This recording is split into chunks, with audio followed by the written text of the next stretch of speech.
喂，咁啱啊，又係我 Edison 啊。今日會同大家拍一個 challenge，就係我會喺 Agoda 揀一間最平嘅港島區酒店，包括南區、西區咩都好，總之最平嘅入去 challenge 下，挑戰睇下嗰區嘅美食啊，或者係嗰區嘅人同事係點樣呢？即刻出發！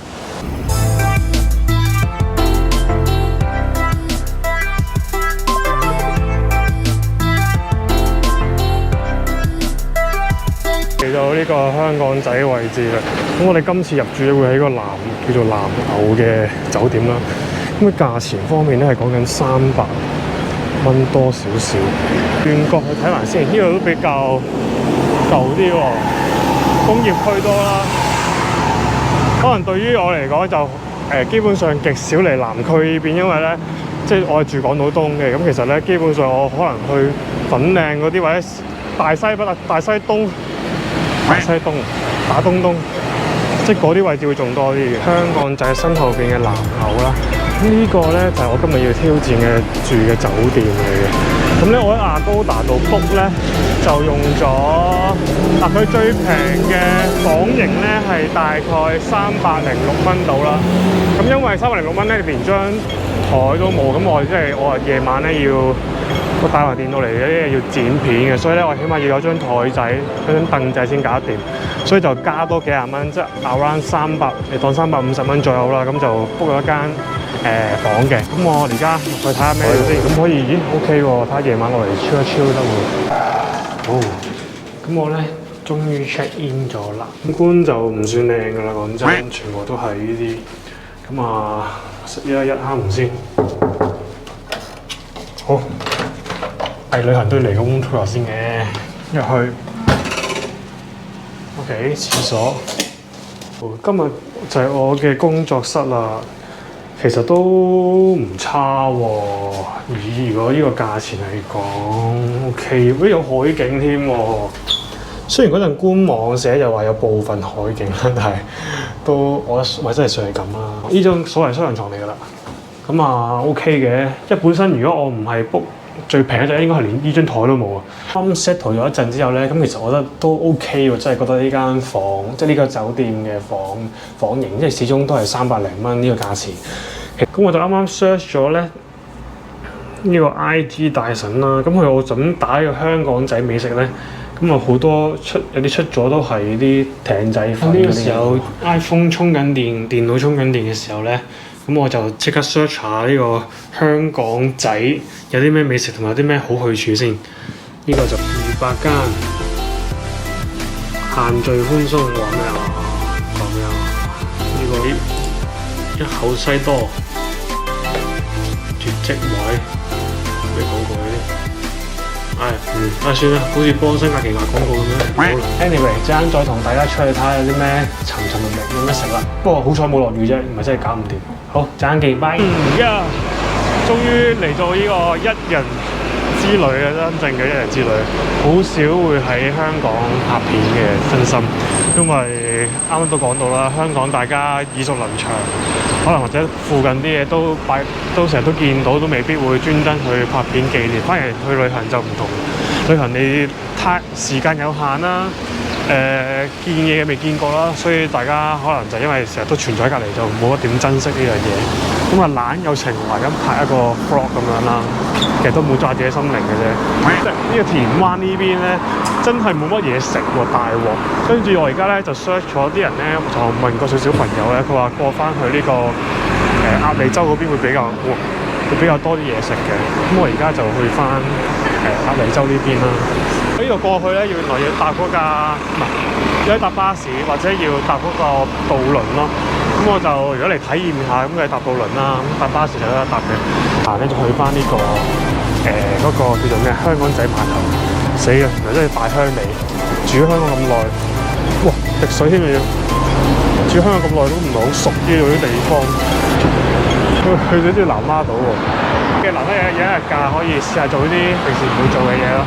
咁呢個都係我其中一個目的之一嚟嘅。咁晏啲先做嘢啦，夜晚先再剪埋啲片。咁繼續行，睇下啲咩發掘到啦。咁行咗大概10分鐘，其實我都算快步行嘅。行10分鐘左右咧，終於嚟到呢個香港仔碼頭。但係咧，係咪有一搭船咧？我真係唔知喎。我已經行緊 Google 已經係到咗㗎啦，到咗個碼頭。呢度有喎，知唔知就係呢度？唔通往鴨脷洲仲唔係你？咦？咁要試下先咯呢個。咦？咁應該真係呢個喎。我唔理攞嚟先啦，反正都冇乜所謂。係好平啫喎，2個半喎。呢度自助人錢嚇，有冇得咩㗎？八通2個半。OK，let's go。哦，有八通嘅 OK， 咁就可以試下。呢個真係未搭過喎，反而咧好大煙啊！呢邊我呢邊先喺去觀塘嗰邊咧，即係喺沙灘河碼頭咧就搭過類似啲小輪啦，叫做即係懷舊少少嘅風情嘅，就過去呢個三家村嗰邊，係三家村係啊，即係近住鯉魚門嗰邊嗰度啦。咁就食海鮮，通常會咁搭過去嘅。呢邊咧就真係未搭過。咁都 OK 喎，呢個 planning 好似第一步暫時啦，有呢啲船仔睇下啦。不過都幾易嘅，同埋都唔算貴咯，2個半，直頭平添咯。我覺得雖然好短嘅，但係你天星小輪都要4個幾啦。當然佢喺人哋嗰啲係比較旅遊業區啦，講喺呢個尖咀同中環灣仔嘅地方。There's not much to do when all I can is thinking about you。朋友好多都結咗婚啊，生小朋友之後咧，其實咧假期咧好難再好似以前讀書咁樣咧，一叫佢哋出嚟即刻出嚟咯，都冇乜，即係始終大家都有自己嘅家庭，或者係一個 group 咁樣玩咧，好少再諗啦，好難約到出嚟㗎啦，已經食飯都已經難過成 full day 咁樣玩，大家都同翻自己屋企人或者係小朋友玩咁樣。出邊上就緊要嘅都明嘅，所以就而家開始會多呢啲試下習慣一個人去唔同嘅地方啦。其實我未試過一個人去旅遊嘅，之前都係試過一個去澳洲邊探朋友咯，但係我朋友喺澳洲嘅，所以去到之後咧都有得一齊玩咁樣咯。但係如果你話真係一個人去嘅地方咧，我就試過喺馬來西亞嗰邊。做 one day 咁樣咯，但係你話之後再一個人自己周圍走就好似未試過。咁呢個 so far 好似都係一個小機會啦。咦，個超近喎，啱啱講幾耐啊？講完都唔夠2分鐘，已經差唔多到。靠搭車兜個大圈先過到嚟呢邊。當我唔係呢邊居民啦，我就咁睇 Google，唔知有冇錯。如果歡迎香港仔嘅居民啊，或者鴨脷洲居民喺下邊 comment， 呢度到真係超快喎，3分鐘、4分鐘。嗰邊已經係排碼頭，咁我就即刻會去咗呢間叫做食記餐廳先。佢聲稱收8點鐘，民收6點鐘，但係而家已經6點2啦。我應該如果佢準時閂門嘅話咧，我已經完咗啦，上到出嚟直接可以 skip 晒啲食記嘅行程咯。不過只怪啱啱太肚餓，所以忍唔住去咗銅鑼灣食咗間榮記先。其實我應該唔食榮記咯，啲態度又比較差，唉算。下次應該直接嚟呢邊，不過真係太直情冇做功課，所以我都唔知呢邊有咩食。諗住唔會收咁早啊嘛，啲餐廳點知收太早啦。可能啲特色嘅小食都係收早啲，即係成全程5分鐘都唔使。嘉師傅，咁就係咯，真係小輪啊，咁啊2個半啫，小朋友就過3。咦，呢邊都有喎，真係變咗鴨脷洲之遊。咁我即刻唔好理啦，去咗間嘢先，陣間去到再見。拜。新身後邊咧就係呢個嘅食記啦。咁我本身佢話收6點咁，我見佢仲未閂，咁我想試下佢入邊啲嘢咪真係咁好食先。佢聲稱有個生菜魚肉咧係非常之好食嘅。咁同埋因為我老豆佢話佢突然之間話過咗嚟喎，咁我可能睇下等埋佢食一齊食啦，定點樣啦？就呢間比較細啲嘅鋪頭嚟，咁啊啱啱都見到啦，佢就唔算坐好多人嘅啫，咁就幾個位置。咁我就坐咗喺街，因為呢個有啲風味嘅，即係街邊啲啦。咁啊後邊係地盤嚟嘅，隔離我到咗啦幾塊，佢就落啲醋啦，我自己就中意落醋。咁有啲生菜魚肉嗰度，係咪真係好食先？嗰啲魚肉咧都幾大粒嘅，都好厚。個樣咧講係好似好食。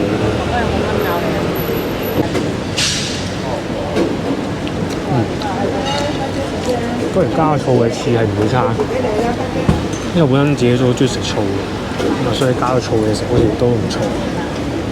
食嘢就唔好處就係、即係如果有 even 去旅行都係啦，食嘢就係你食嘅份量之後好少，因為你個肚有限咧，就算你見到好多想食咧，都未必夠位裝得晒咁多嘢食。所以可能佢就算啱啱我睇到有幾間餐咧想食啦，但係可能食呢個已經飽，都煙韌嘅。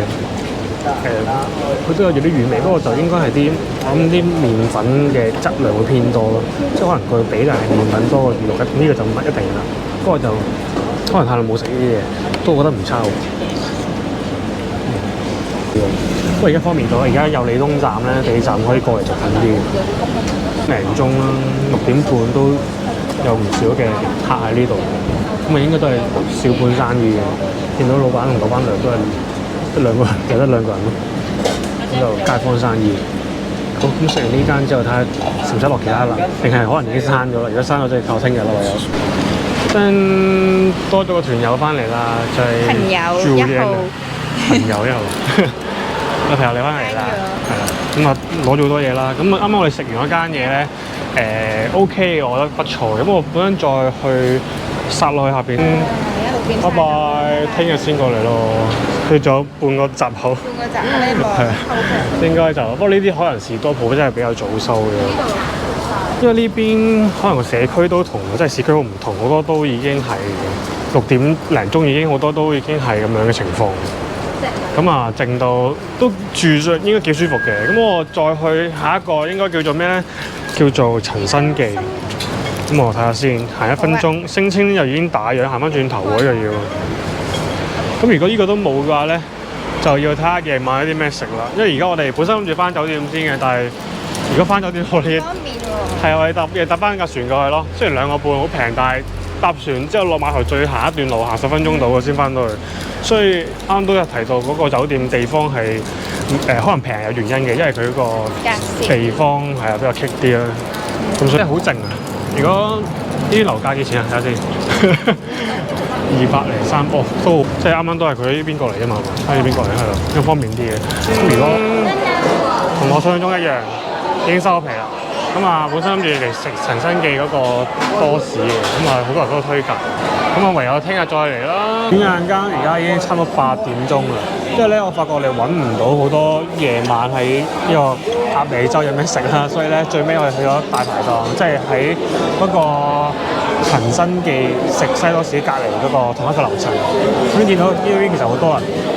咁啊，全部都係食有3間啦，定4間嘅，咁啊豬記，咁其實有好多間，附近3間嘅，咁應該差唔多嘅，所以大家你如果睇下邊間有位又食邊間都 OK 嘅。咁我哋嗌咗少少嘢食啦，仲有個呢個菜今日揾原菜，不過原菜賣晒，所以就得呢個。咁啊，仲有個蒜蓉蒸吊桶，冇錯，跟住嗌咗啲嘢飲又冇頸渴，因為跟住仲有個牛柳粒味嚟啦。咁我諗應該唔會話太驚豔或者唔會太難食。嘅大排檔嚟講幾乾淨啦，我覺得係乾淨企理咯，同埋因為真係呢度冇得，我哋所以呢度冇得選擇，因為全部都係啲連鎖嘢啦，我哋又唔好食連鎖嘢。咁啊，我哋朝早啱晏晝我揀嗰幾間咧，真係晏晝咯，晏晝就已經6點鐘已經打烊晒。咁我哋聽朝早閂晒，係啊，聽朝先再食啦。我主要想食翻就係嗰個西多士同埋嗰個左間士多係賣糕點嘅，就應該呢個純粹食完，因為我哋都翻酒店，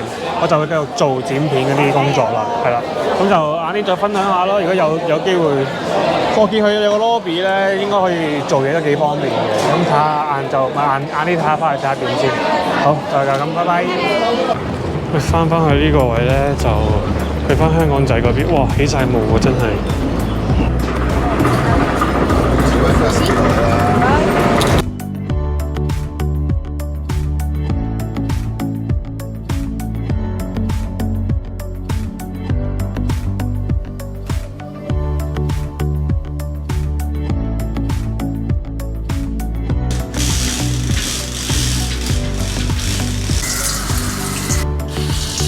早晨，今日已經嚟到呢度嘅第2日啦。咁係為咗張床有少少硬咧，咁啊瞓醒咧就唔係太過即係唔夠屋企啲舒服啦。咁但係呢個價錢嚟講就算 OK 嘅。咁就另外就隔音方面就冇乜隔音㗎啦。咁純粹就可能呢邊少人住，咁就純粹琴晚或者朝早有幾下開門爆門聲啊醒一醒咧，咁其他都算正。跟轉眼間咧，我又翻嚟呢個位置啦。咁咧，因為琴日咧食唔到呢個友和士多，咁啊因為閂咗，咁我所以住喺呢度咧嘅好處就係你可以即刻二刷，咁啊即刻琴日食唔到嘅嘢，今日做翻。咁我睇下啲咩食先。呢個咧黃糖缽仔糕。你好啊，我想問呢啲有冇淡㗎？冇啊，馬拉盞嚟。馬拉，OK。開咗好耐啦。係啊。唔該晒。跟住呢一個嚟嘅，咁啊冇餡㗎啦，咁就應該我諗3-4蚊度，因為 total 咧佢收咗我9蚊嘅，咁就1蚊係交代費啦，咁就另外應該呢度就加埋8蚊咯。咁就另外嗌咗我中意食嘅缽仔糕。咁我見so far 可能而家12點零鐘啦，就冇乜人排隊，可能就而家因為都係食飯時間，就冇人食呢個嘢。咁我試咗呢個缽仔糕先啦。佢暖暖地，應該啱啱整起冇幾耐。其實因為太熱咧，因為而家天氣比較熱，所以而家食得都飆緊汗。佢豆就唔算特別話多嘅，但係咬落去煙韌韌咯，就唔會話好難咬嗰啲。因為我之前食嗰啲勁難食咧，係咬落之後全部粉嚟嘅，咁我食落就食唔到。咁我再試埋呢個黃色嘅先，冇餡嘅，因為有餡反而我唔係最中意食，個餡會好流。即係馬拉糕啲 friend 喎，但係佢係做到就唔會，因為佢唔係啱啱整起呢個就可能，因為呢個就唔係話好熱嗰啲。如果你酒樓食嗰啲馬拉糕就應該啱啱蒸起就好好食嘅。咁但係呢個真係幾蚊雞，又即刻 take away 攞走就好唔同。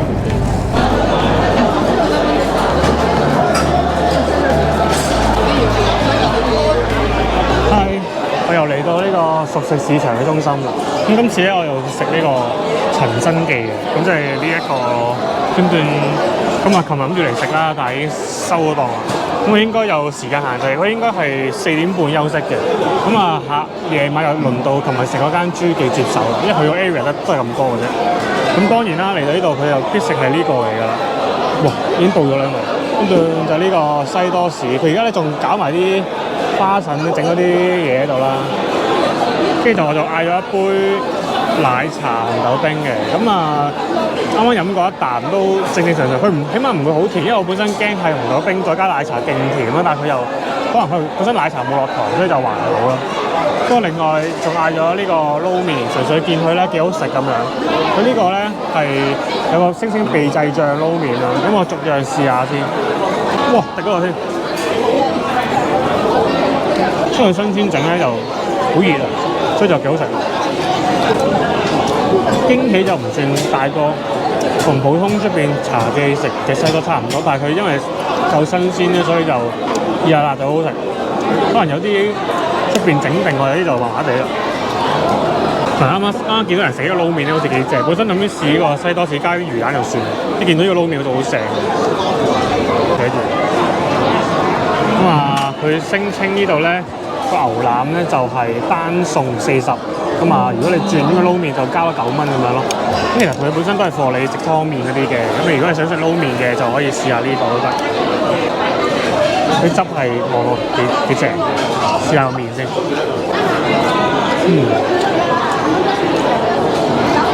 味夠濃咯，同我想象中嘅醬有啲唔同，所以佢聲稱係秘製醬咯，即係可能同出邊啲撈麵嗰啲唔同，都夠野味嘅。但係食完之後應該飲好多水咯，因為都重口味喎呢個都。中意食濃味嘅朋友應該好啱食呢個。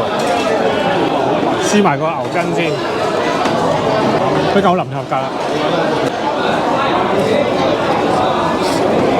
好多牛腩醬嘅味咯，可能我叫到牛腩，所以佢會啲醬黐埋落去。或者啲牛腩係夠腍身就 OK， 最緊咬唔到。呢個啱啱講過啦，就正常甜咯，合格。驚太甜搞唔掂。跟住呢個酒店 challenge 我覺得都 OK 嘅。咁下次咧會有機會再去其他地區，可能去新界區或者係啲南丫島啊其他外島區，咁啊再試下呢個挑戰啦。揀個最平嘅酒店，即係去附近認識下唔同嘅嘢食啦，就當一個小短 trip 咁樣去咯，2日1夜咁樣。已經食完咗個餐嘢啦。咁啱啱嗰個豉油婆都幾好人，即係陳新記個豉油婆，咁見到喺度拍 vlog啦，跟住就即係問我攞 IG 嗰啲，即係大家互相 follow 都即係幾 nice 好人嘅，仲話收齊又話唔好啦，叫俾翻晒原價啦，咁樣費事好似覺得食即係攞着數咁樣。Anyway， 咁啊人即係幾好，我覺得呢邊鴨脷洲啲人夠晒淳樸。咁我嚟緊咧都會不斷試下呢類型嘅 vlog，地方其實都算唔錯嘅。啱啱都提到啦，啲人幾好啦，啲風景又幾好嘅。咁啊純粹係即係交通比較唔算太方便咯。咁但係當然地鐵站有地鐵站嘅方便嘅，但係而家呢邊就都係靠船呢邊嘅。咁但係我覺得成個感覺唔錯嘅，我覺得即係即興出咗嚟，就咁攞咗個袋啫，跟住攞咗電腦啊，跟住就衝過嚟呢邊就嚟料㗎啦，跟住就附近揾最平酒店，跟住就食嘢啦。我覺得今次嘅體驗都唔錯。咁啊，我哋下次再見面啦，拜。